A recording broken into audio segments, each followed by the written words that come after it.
Hi Kylie, Nikki here. I just wanted to respond to your video question. What would you say to yourself now, knowing what you know about POTS? And this is what I would say to myself and to anybody that's going through looking for answers that thinks they might have POTS.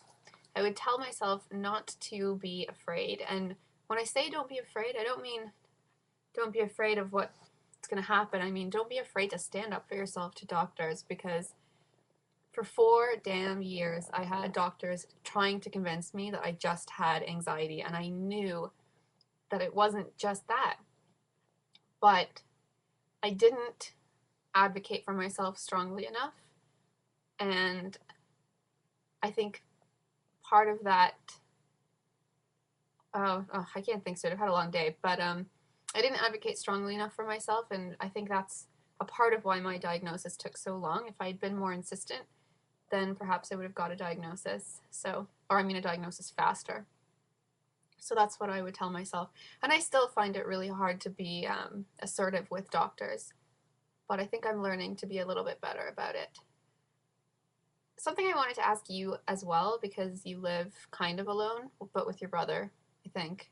But do you ever feel really freaked out when you're really dizzy and having a bad POTS day? How do you deal with living alone? Because I would love to live on my own. I used to, and I moved back home when I got sick, and it's something I would really like to do again. I don't want to live at home till I'm like 40 if I can help it. So, yeah. And then, I should have brought it. I want to talk about one more thing. Did I lose it? Oh, I think so. I bought this book, and it's called something or other, and mitral valve prolapse / dysautonomia guide to life or something. I don't know. And it's not specifically about POTS, but it's the only book I could find about dysautonomia, with the exception of that other one that I know exists. And it had some helpful advice. One of the things that they talked about in lifestyle change, besides drinking a lot of fluids, was to cut sugar out of your diet. Um, Let me see if I can find the book. Just amuse yourselves for a moment.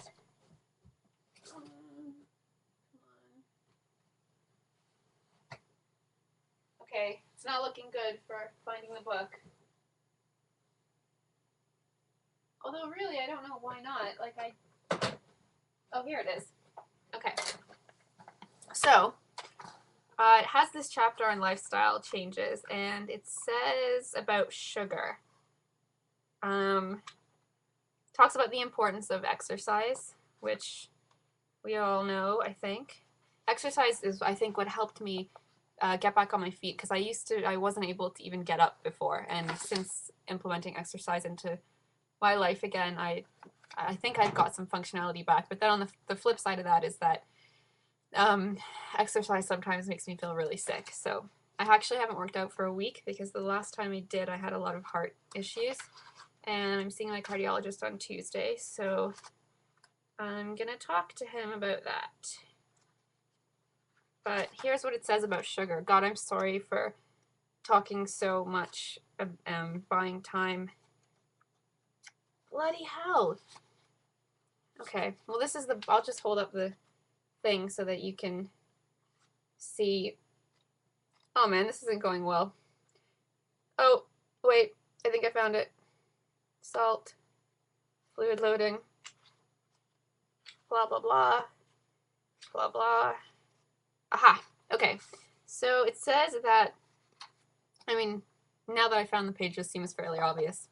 But it says that sugar stimulates the autonomic nervous system, thus causing your symptoms of dysautonomia to become more pronounced. Therefore, eliminating sugar from your diet, and this only refers to refined sugars as opposed to natural sugars such as those in fruit, can be a very positive step toward controlling your symptoms. And it says, although you may feel a boost of quick energy after eating something sweet, approximately 30 minutes later you will likely feel worse than you did before. To understand why this happens, and then it describes the physiological events of how your body absorbs sugar. And basically what happens is that sugar is absorbed into your digestive tract into your bloodstream. And then to clear the sugar from your bloodstream, insulin is secreted from your pancreas, Insulin causes your blood sugar levels to fall, and when your blood sugar levels drop significantly, your brain is rapidly deprived of energy, which causes your adrenal glands to release adrenaline, which can cause chronic fatigue, heart palpitations, rapid heartbeat, and all the other lovely symptoms of POTS that we all know about. And apparently, sugar also just has a destabilizing effect on the autonomic nervous system. So, this is day 2 for me of cutting out sugar. I was having a really awful week, cut it out, had no sugar yesterday, and today is the first day I've actually felt semi-normal. So I'm keeping my fingers crossed that there's something to this. This is what I'm eating now. This is actually one of my favorite foods. I friggin' love it. It's wakame salad. Like seaweed. It's really delicious. So I just wanted to share that. I will keep you posted on how the sugar thing goes.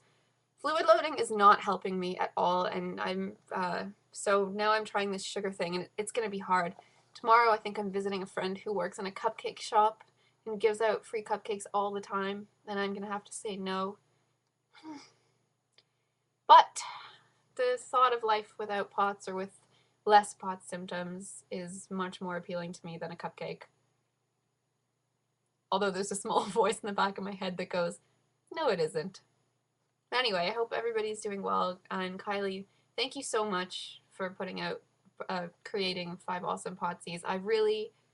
It's really meant a lot to me because I haven't been diagnosed for that long, only since like August or early September, and there are no young people I know who have it, and it's so, I can't just, even though I don't talk to you guys directly or anything, it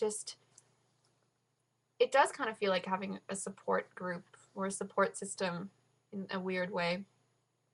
So I'm sure everybody else who watches the channel feels the same way as I do, but never think that there aren't people out there who are watching the videos and who it's really making a big difference, because as we all know, you can feel very alone being young and not being able to do all the same things that everybody else your age can. So thank you, and have a great weekend. And I will post a video letting you know about how my no sugar thing is going. Alright.